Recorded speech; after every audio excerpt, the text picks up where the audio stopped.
Guys यहां पर बात करेंगे मनी बिल के बारे में, काफी ज्यादा इंपॉर्टेंट टॉपिक है। लक्ष्मीकांत की इंडियन पॉलिटी की बुक से अपन ये मनी बिल के टॉपिक को देख रहे हैं और इस पूरे टॉपिक को देखने के बाद आपको मनी बिल के बारे में कहीं और से पढ़ने की आवश्यकता नहीं होगी। हर एक चीज मनी बिल से रिलेटेड आपकी क्रिस्टल क्लियर हो जाएगी और जितना मैं पढ़ा रहा हूं उतना सफिशिएंट है, उससे बाहर का आपसे और कुछ एग्जामिनेशन में नहीं पूछा जाएगा। जिन स्टूडेंट्स ने ऑलरेडी मनी बिल के बारे में पढ़ लिया है, आपके लिए ये रिवीजन वाला वीडियो हो जाएगा, राइट? तो एंड तक जरूर देखिएगा। तो देखिए, मनी बिल की बात कर रहे हैं सबसे, और एक एक सेंटेंस, एक एक पॉइंट, एक एक वर्ड इसका बहुत ध्यान से अपन समझेंगे, ठीक है? तो article 110 of the constitution deals with the definition of money bill.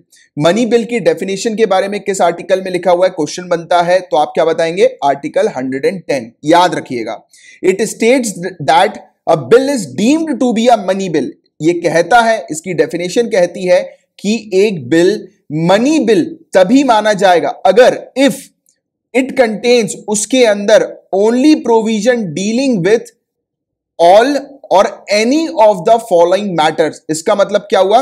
ये नीचे जो 7 आपको प्रोविजंस दिखाई दे रहे हैं, इन 7 में से कोई एक ऐसा बिल आता है जो कि, जैसे मान लो कि कोई एक बिल आया, एक बिल के अंदर इस सेकंड प्रोविजन में जो चीज लिखी हुई है वो उस बिल में लिखी हुई है, ऑर्डिनरी बिल के अंदर, तो वो वाला बिल जो होगा वो मनी बिल कहलाएगा, राइट? कोई भी एक बिल आ रहा है जिसमें इन 7 में से किसी के भी बारे में कोई चीज मेंशन है, किसी के भी बारे में कोई चीज जो है वो बताई गई है, राइट, लिखी हुई है किसी भी प्रोविजन से रिलेटेड किसी बिल के अंदर, तो वो बिल जो होगा वो मनी बिल कहलाएगा। या फिर कोई एक ऐसा बिल आ रहा है जिसमें उस बिल के अंदर ये 7 के 7 प्रोविजन के बारे में चीजें मेंशन्ड है, तो भी वो बिल मनी बिल कहलाएगा।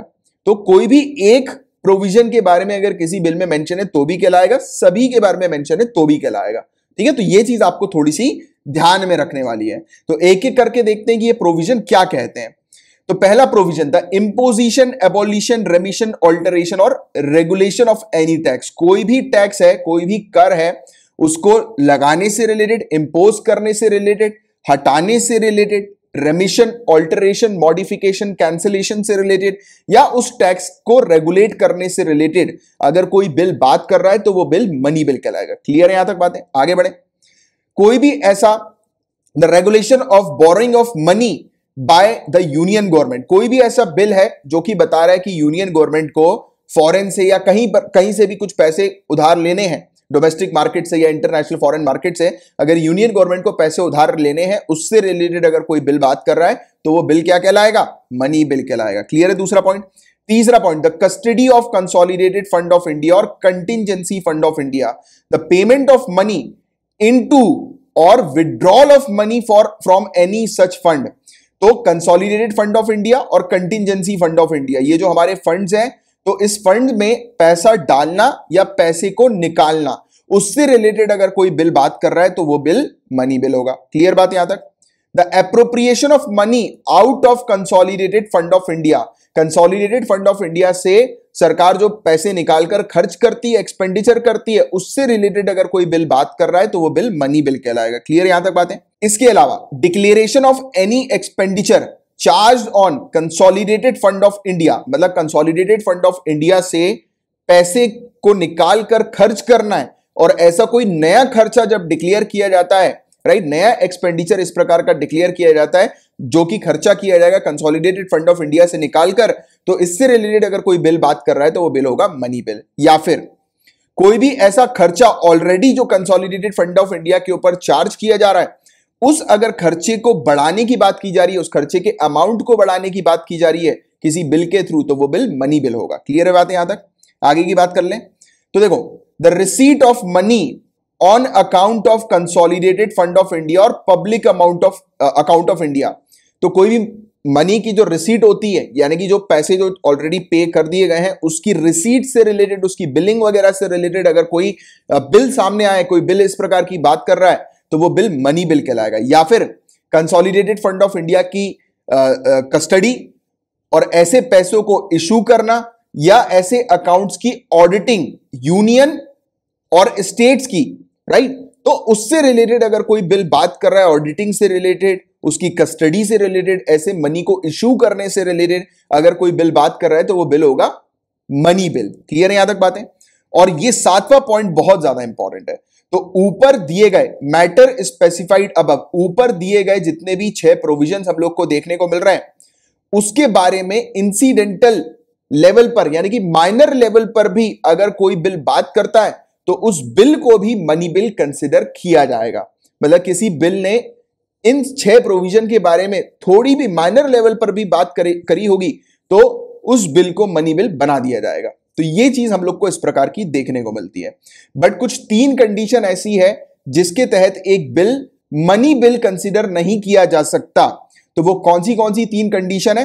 तो देखो, अब जब भी कभी कोई फाइन लगता है, कोई पेनाल्टीज जब लगाई जाती है, राइट, इंपोज की जाती है, तो वो फिर मनी बिल के तौर पर नहीं आएगी। ठीक है। इसके अलावा कोई फीस है लाइसेंस की जो कि मिली है सरकार को या फिर सरकार को पे करना है, राइट, ऐसी कोई फीस सर्विस वगैरह के लिए, तो ऐसी जब कोई फीस की बात होती है तो उसको भी मनी बिल नहीं कहा जाएगा। ऐसा कोई बिल इन सब फीस से रिलेटेड बात करता है तो।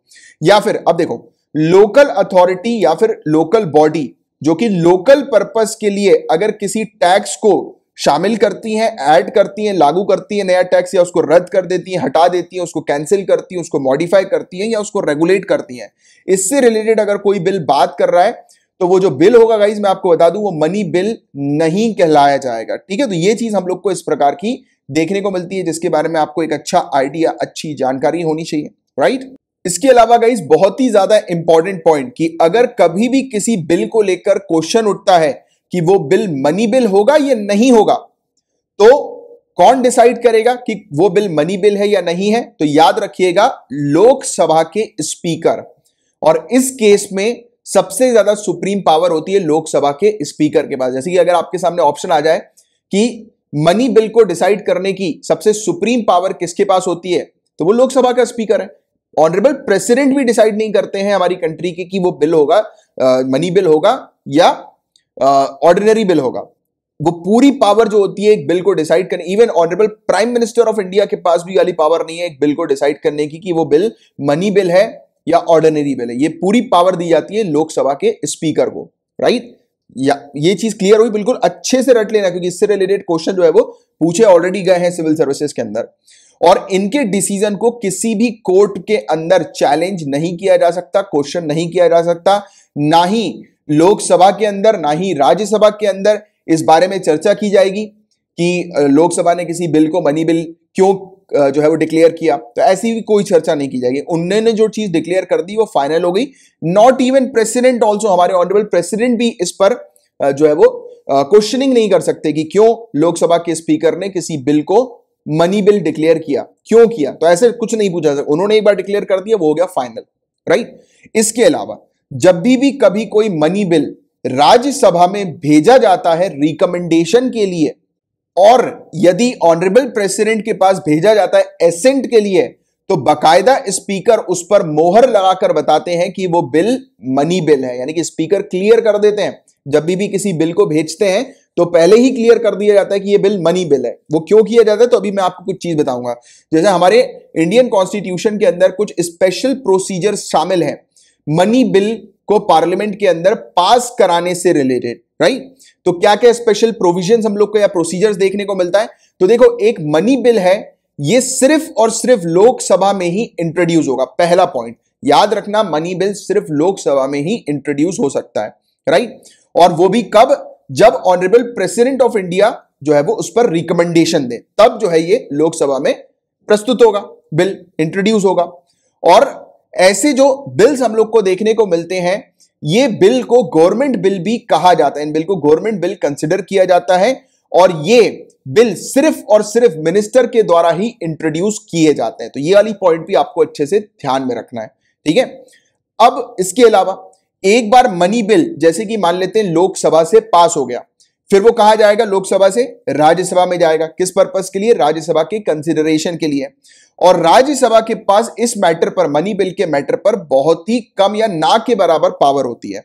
मनी बिल के मैटर पर पहली बात तो राज्यसभा उस बिल को रिजेक्ट नहीं कर सकती, राइट। दूसरी बात, ना ही उसको अमेंड कर सकती है। बट हां, अगर वो अपना रिकमेंडेशन दे रही है राज्यसभा, तो उस रिकमेंडेशन को देने के बाद राज्यसभा लोकसभा के पास जो है वो उस बिल को भेजती हैं। 14 दिन के अंदर ही अंदर 14 दिन का बकायदा पीरियड दिया जाता है कि 14 डेज में अगर राज्यसभा को कुछ बताना है, इसमें कुछ ऐड करना है, रिकमेंडेशन देना है, तो आप 14 दिन के अंदर अंदर वापस लोकसभा को इस बिल को भेज दो, राइट, विथ रिकमेंडेशन और विदाउट रिकमेंडेशन। अगर आप रिकमेंडेशन करके भेजना चाहते हो तो भी भेज सकते हो, या फिर बिना रिकमेंडेशन किए आप भेज सकते हो। और लोकसभा फिर या तो उस बिल उनके रिकमेंडेशन को, राज्यसभा की रिकमेंडेशन को एक्सेप्ट करेगी या फिर हटा देगी, रिजेक्ट करेगी। मतलब लोकसभा अगर उनके राज्यसभा की रिकमेंडेशन को अगर नहीं भी मानना चाहती है तो भी ये पॉसिबल है, राइट। ऑर्डिनरी बिल में ऐसा नहीं होता है। ऑर्डिनरी बिल में मैंडेटरी होता है कि लोकसभा राज्यसभा दोनों से ही वो बिल पास होना चाहिए। बट मनी बिल के केस में हमें क्या देखने को मिलता है, अगर राज्यसभा ने उस बिल को पास नहीं किया 14 दिन के अंदर भी, तो भी वो बिल जो है वो पास माना जाएगा। देखिए, if Lok Sabha accepts any recommendation, अगर लोकसभा ने राज्यसभा के किसी रिकमेंडेशन को अगर एक्सेप्ट कर लिया तो बिल जो होता है वो दोनों हाउसेस के द्वारा पास माना जाता है। अब इसमें लोकसभा एक्सेप्ट करने के बाद चेंजेस करके वापस राज्यसभा को नहीं भेजेगी। राज्यसभा ने रिकमेंड किया और इनको लोकसभा को वापस दिया, तो लोकसभा क्या करेगी, उनके रिकमेंडेशन को एक्सेप्ट अगर वो करना चाहती है तो कर उस बिल को पास मानेगी कि राज्यसभा ने उस बिल को पास कर दिया है। और अगर लोकसभा इसको एक्सेप्ट नहीं करती है राज्यसभा के रिकमेंडेशन को, किसी भी रिकमेंडेशन को, और तो भी बिल जो होगा वो पास ही माना जाएगा दोनों हाउसेस के द्वारा, राइट। तो ये चीज हम लोग को देखने को मिलती है। और देखिए, अगर राज्यसभा उस बिल को 14 दिन के अंदर अंदर, मनी बिल को 14 दिन के अंदर अंदर रिटर्न नहीं करती है तो भी मनी बिल पास माना जाएगा। तो अल्टीमेटली किसके पास हम लोग पावर देख रहे हैं, किसके पास पावर है, लोकसभा के पास पावर है। अब एक सवाल उठता है, क्योंकि ये तो आपने रट लोगे पूरी चीज की, यार लोकसभा के पास ये फलाना फलाना पावर्स होती हैं, रट लोगे आप, कोई बड़ी बात नहीं है। बट इसके पीछे का लॉजिक भी तो समझो। कोई भी टॉपिक अगर आप पढ़ रहे हो तो उसके पीछे का लॉजिक भी पता होना चाहिए। सिविल सर्विसेज की तैयारी कर रहे हो, राइट। अब इसके पीछे का लॉजिक मैं आपको बताता हूं। देखिए गाइस, सरकार हमें देखने को मिलती है, जिसकी मेजॉरिटी पार्टी होती है, रूलिंग पार्टी होती है, वो सरकार बनाती है। सरकार का क्या काम होता है, कंट्री को अपने अकॉर्डिंग मैनेज करना, मेंटेन करना, लॉ एंड ऑर्डर को मेंटेन करना, सरकार का बिजनेस होता है ये सब। और उसके लिए सरकार को चाहिए होते हैं पैसे। तो सरकार अपने अकॉर्डिंग काम करना चाहती है ना, तो इसलिए राज्यसभा का या ऑनरेबल प्रेसिडेंट का क्या रोल, मेन रोल तो सरकार का ही होगा ना। जो सरकार चाहेगी, जिस जगह पर खर्चा करना, जिस प्रकार का बजट बनाना चाहेगी, वही तो हमें देखने को मिलेगा कि उसी के अकॉर्डिंग तो पूरा जो है वो काम होगा, उसी के अकॉर्डिंग तो खर्चे होंगे, राइट। बट इसमें क्या होता है, इस दौरान मनी बिल के दौरान भी हमें देखने को मिलता है, अगर कोई मनी बिल, क्योंकि देखो ये सब जो मनी बिल्स वगैरह जो होते हैं वो लोकसभा के अंदर हम लोग को देखने को मिलते हैं, पास होते हैं। बट अगर कभी लोकसभा के अंदर से मनी बिल पास नहीं हुआ ना, तो ये समझ लेना कि सरकार गिरने के चांसेस है। ऐसा मैं क्यों बोल रहा हूं, क्योंकि लोकसभा में किसी भी बिल को पास कराने के लिए किसकी आवश्यकता होती है, मेजॉरिटी की आवश्यकता होती है। और लोकसभा में अगर कोई मनी बिल पास नहीं हो रहा है, मतलब जो रूलिंग पार्टी है उसी के कुछ मेंबर जो है वो नहीं चाह रहे हैं इस बिल को पास कराना। मतलब सरकार जिस प्रकार से ऑपरेट कर रही है, उस ऑपरेशन को सरकार की ही टीम के, मतलब आप ये कह सकते हो, टीम बना सकते हो कि सरकार की ही टीम के लोग जो हैं, यानी कि जिसकी सरकार है, वही मेंबर में से कुछ मेंबर शायद नहीं चाह रहे, तभी तो मेजॉरिटी नहीं हुई ना, तभी तो वो बिल लोकसभा से पास नहीं हुआ। इस कॉन्सेप्ट को समझो आप। और जब ऐसा होता है तब सरकार के गिरने के चांसेस होते हैं। तो मनी बिल के बारे में मैंने एक सेपरेट वीडियो भी, मतलब ऑडियो लेक्चर जो है वो आपको अभी प्रोवाइड किया हुआ है। मतलब इससे पहले मैंने ऑडियो लेक्चर बजट के बारे में आपको बताया था, तो उसमें ये वाला क्लॉज भी मैंने मेंशन किया था कि अगर मनी बिल कभी पास नहीं होता है किसी कंडीशन के चलते, तब हमें देखने को मिलता है कि सरकार गिरने के चांसेस होते हैं, राइट। तो वही चीज है यहां पर। तो इसलिए तो अब जब सरकार को अपने अकॉर्डिंग काम करना है, अपने अकॉर्डिंग इस कंट्री में एक्सपेंडिचर करना है, तो डेफिनेटली कि मनी बिल जो होगा उसको पास कराने के लिए राज्यसभा का या फिर इवन ऑनरेबल प्रेसिडेंट का कोई रोल नहीं होगा, राइट। उनको तो पास करना ही पड़ेगा, क्योंकि लोकसभा बोल रही है, मेजॉरिटी सरकार जो है वो बोल रही है कि नहीं। ये है इसके पीछे का लॉजिक आप समझा करो, क्योंकि जब आप लॉजिक समझोगे, कॉन्सेप्ट समझोगे, तो वो वाला जो टॉपिक है आपको लॉन्ग टर्म तक याद रहेगा। और यही सब चीजें तो आपसे सिविल सर्विसेज के अंदर डिमांड की जाती है कि आप कोई टॉपिक सिर्फ रट का मत, उनको रट्टू तोता नहीं चाहिए, उनको वो लोग चाहिए जिनके कॉन्सेप्ट्स हर तरीके के अच्छे से क्लियर है, राइट। क्लियर है यहां तक बातें। आगे की बात करते हैं। तो लोकसभा के पास बहुत ज्यादा पावर है राज्यसभा के कंपैरिजन में, मनी बिल के अंदर हमें देखने को मिलती है, राइट। और दोनों हाउसेस जो होते हैं उनके पास इक्वल पावर होती है ऑर्डिनरी बिल के केस में। और फाइनली मनी बिल जो होता है फिर ऑनरेबल प्रेसिडेंट को दे दिया जाता है, और ऑनरेबल प्रेसिडेंट जो है उस मनी बिल को जो है वो पास उनको करना होता है, उनको एसेंट देना होता है, या फिर वो अपने एसेंट को रख सकते हैं, यानी कि वो होल्ड कर सकते हैं उस बिल को आपने सुना होगा कि प्रेसिडेंट की जो डिस्क्रिशनरी पावर जो होती है, पॉकेट वीटो करके भी एक ऑनरेबल प्रेसिडेंट की पावर हमें देखने को मिलती है, तो वैसे ही कुछ वो अपने पास रख सकते हैं, बट वो रिकंसिडरेशन के लिए दोबारा से हाउस को रिटर्न नहीं करेंगे। और नॉर्मली या नॉर्मल तौर पर हमें देखने को मिलता है कि ऑनरेबल प्रेसिडेंट एसेंट दे देते हैं मनी बिल को, राइट, क्योंकि वो पार्लियामेंट के अंदर इंट्रोड्यूस होता है उन्हीं की परमिशन से, राइट, क्योंकि मैंने आपको क्या बताया, अ money bill can only be introduce in Lok Sabha and that too with the on the recommendation of honorable president। honorable president के recommendation के आधार पर ही तो मनी बिल इंट्रोड्यूस हुआ है ना लोकसभा के अंदर। तो ऑलरेडी उस मनी बिल के लिए जो है वो रिकमेंडेशन दे दिया है ऑनरेबल प्रेसिडेंट ने, यानी कि उन्होंने ऑलरेडी उसको सहमति दी हुई है। तभी तो नॉर्मल तौर पर प्रेसिडेंट भी ऐसे मनी बिल्स को अपने पास रखते नहीं, अपनी डिस्क्रिशनरी जो पावर्स होती हैं उनके पास उसका इस्तेमाल नहीं करते हैं वो, राइट। तो ये चीज है गाइस जिसके बारे में आप लोग को जानकारी होनी चाहिए। इसके अलावा गाइस मैं थोड़ा सा आपका और समय लूंगा, ऑर्डिनरी बिल और मनी बिल के बीच में क्या डिफरेंस है उसको भी अपन क्लियर कर लेते हैं, जिससे कि आपको ये वाला टॉपिक अच्छे से हो जाए एकदम, ठीक है, क्योंकि इससे बाहर का और कुछ नहीं आएगा आप ये पूरा वीडियो देख रहे हो तो ऑर्डिनरी बिल जो है वो किसी भी लोकसभा या राज्यसभा कहीं पर भी इंट्रोड्यूस हो सकता है, right, ordinary bill. But money bill सिर्फ और सिर्फ लोकसभा में इंट्रोड्यूस होगा, राज्यसभा में इंट्रोड्यूस नहीं होगा, right. It can be either introduced by a minister और by a private member, right, यानी कि कौन सा बिल, ऑर्डिनरी बिल, कोई भी प्राइवेट मेंबर भी और मिनिस्टर भी इसको इंट्रोड्यूस कर सकते हैं, बट मनी बिल सिर्फ और सिर्फ मिनिस्टर के द्वारा ही इंट्रोड्यूस किया जाएगा। और ऑर्डिनरी बिल जो है वो बिना किसी ऑनरेबल प्रेसिडेंट के रिकमेंडेशन के तौर पर इंट्रोड्यूस किया जा सकता है, बट मनी बिल के अंदर ऑनरेबल प्रेसिडेंट के रिकमेंडेशन की आवश्यकता होती है उसको इंट्रोड्यूस करने के लिए। और ऑर्डिनरी बिल के केस में हम लोग क्या देखते हैं कि राज्यसभा उस बिल को अमेंड करवा सकती है या उसको रिजेक्ट करवा सकती है, बट मनी बिल के केस में राज्यसभा के पास ऐसी कोई पावर नहीं है। राज्यसभा सिर्फ और सिर्फ अपना रिकमेंडेशन अगर चाहे तो दे सकती है, और उनका रिकमेंडेशन लोकसभा की खुद की मर्जी है कि वो उनको एक्सेप्ट करना है या नहीं करना है, ठीक है, क्लियर है यहां तक बातें।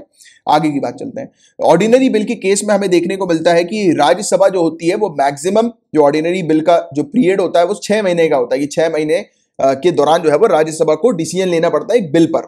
बट यहां पर हम लोग को देखने को मिलता है कि 14 दिन के अंदर ही अंदर राज्यसभा को जो है वो डिसीजन लेना पड़ता है, और उनका जो डिसीजन जो होगा एक्सेप्ट करना या रिजेक्ट करना वो मैटर नहीं करेगा, क्योंकि 14 दिन के अंदर अंदर अगर उन्होंने रिटर्न नहीं किया लोकसभा को बिल, तो भी वो बिल जो है वो पास माना जाएगा, यानी कि उसको पास ही किया जाएगा, राइट। तो ये चीज हमें देखने को मिलती है। और इसमें स्पीकर के सर्टिफिकेशन की कोई आवश्यकता नहीं होती, जैसे कि लोकसभा से बिल अगर राज्यसभा में जा रहा है या ऑनरेबल प्रेसिडेंट के पास जा रहा है तो उस पर स्पीकर मोहर नहीं लगाते हैं, राइट, कि ये कौन सा बिल है, ऑर्डिनरी बिल है कि नहीं है। बट इसमें स्पीकर जो है वो सर्टिफाई करते हैं, अपनी मोहर लगाते हैं, बता देते हैं क्लियरली कि ये बिल जो है वो मनी बिल है। क्लियर है यहां तक बात। इसके अलावा 7वां पॉइंट, जब ये बिल भेजा जाता है ऑर्डिनरी बिल हमारे ऑनरेबल प्रेसिडेंट के पास, राइट, तब हमें देखने को मिलता है कि दोनों ही हाउस जो है उसके अप्रूवल की आवश्यकता होती है, राइट। और किसी भी प्रकार का डिसएग्रीमेंट अगर दोनों हाउसेस के बीच में देखने को मिलता है तो ऑनरेबल प्रेसिडेंट एक जॉइंट सिटिंग भी जो है वो बैठा सकते हैं, राइट, बिल मतलब प्रॉब्लम्स को रिजॉल्व करने के लिए, बिल को रिजॉल्व करने के लिए। बट अगर कोई बिल ऑनरेबल प्रेसिडेंट के पास भेजा जाता है एसेंट के लिए, और अगर वो अप्रूव हो गया है सिर्फ लोकसभा के द्वारा ही, तो उसमें हम लोग को डिसएग्रीमेंट का कोई चांस ही नहीं देखने को मिलता दोनों हाउसेस के।